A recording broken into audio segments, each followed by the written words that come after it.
Bonjour, je suis Didier Le Gall et je vous présente aujourd'hui l'ouvrage « Pourquoi enseigner les médias ».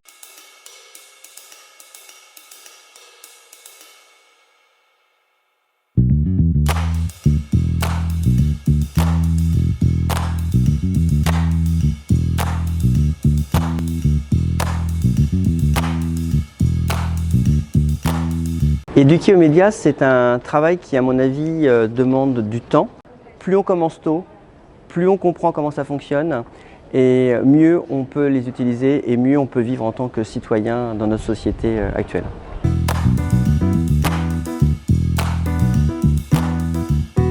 L'enjeu, il est essentiel.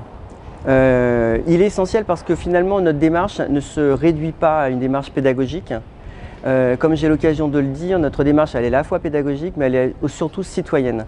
Parce que dans un environnement où les médias, où les informations viennent de partout, où il y a des chaînes tout info, il y a des radios tout info, il y a aussi des journaux télévisés qui sont des moments, on va dire des messes du 20h mais qui perdent de plus en plus de leur importance, on reçoit une quantité considérable d'informations et parmi ces informations, il y a on a deux termes qu'on utilise justement pour les informations. On parle de malinformation ou de désinformation. Il y a un terme anglais que tout le monde utilise, les fake news. Donc cet enjeu, il est essentiel pour la démocratie, essentiel pour les citoyens que nous sommes.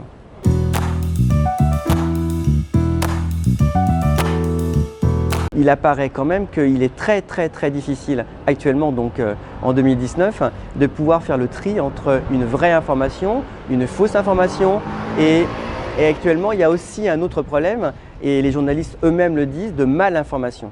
Et je voudrais quand même insister sur le malinformation pour en revenir après aux fake news, mais la malinformation, les journalistes ont une part de responsabilité. Et ce n'est pas moi qui le dis, et j'ai rien contre les journalistes, je pense qu'ils font un travail essentiel et c'est très important parce qu'ils ont leur place dans notre démocratie, il faut qu'ils soient là.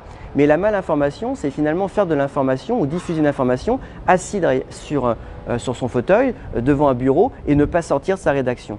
Et donc par manque de courage et aussi parce que par une manque de volonté peut-être des rédacteurs en chef, de ne pas vouloir pousser aller plus loin encore dans la recherche des sources, recherche de l'information, et là on fait de la malinformation.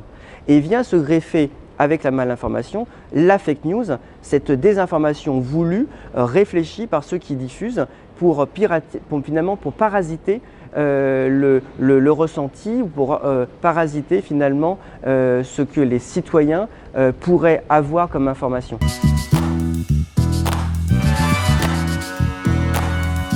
La classe média, c'est un projet, et j'insiste, c'est un projet que je co-anime avec Madame Peralta, donc professeure documentaliste du lycée Montaigne. C'est une rencontre qui a lieu toutes les semaines avec un niveau d'élèves de seconde, donc pendant 2 heures. Et pendant ces 2 heures, les élèves font d'abord une revue de presse.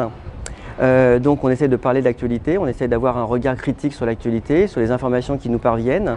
Ensuite, on va sélectionner des thèmes.